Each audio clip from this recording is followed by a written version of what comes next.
Welcome to Thankful Day number 10. We're going to look at 1 Chronicles 16 verse 8. Give thanks to the Lord, call on His name, make known among the nations what He has done. Sing to Him, sing praise to Him, tell of all His wonderful acts.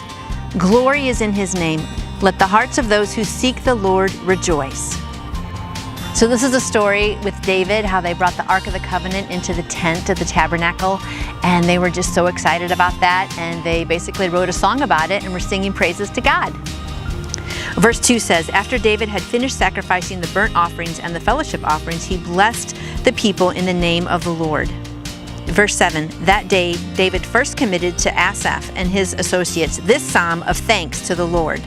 I know sometimes I've written some little songs of praise to God. It's kind of neat to do. No one really ever needs to hear them, but it is nice just to be able to write your own little song to God to praise Him for all the great things that He has done in your life.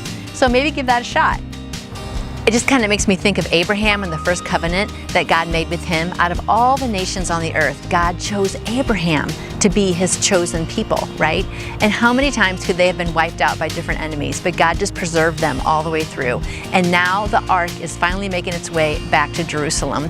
And just how excited the people must have been, and just to remember how faithful God had been to them for just generation upon generation.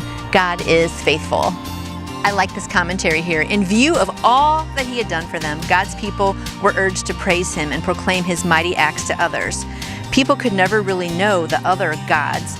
These little gods were lifeless, but they could know the only true God, both through the created universe and through the public worship of the sanctuary, verses 23 to 27. Therefore, the peoples of the world were urged to bring God worship and sacrificial offerings, verses 28 to 30. And the physical creation was urged to bring Him praise, verses 31 to 34. His unfailing mercy for the Israelites' assurance that they could always depend on Him to save them, verses 35 to 36. So whether you like to sing or not, I hope you lift up some praise of thanksgiving to God today for all that He has done. The people back then realized how faithful He had been for generations, and they wrote a song of praise. So I encourage you today, write a little song of praise. And if you want to share it with me, do. But be sure to share your praise with God, because He wants to hear from you and hear how thankful you are for all that He has done in your life. Be singing a song of praise today, and I will see you back here tomorrow.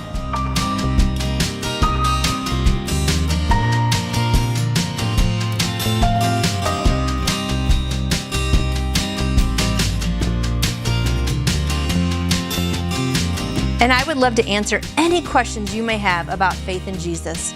You can contact me through my website, NANCYGRACEJOY2YOU.com. I hope you have a blessed day living for Him.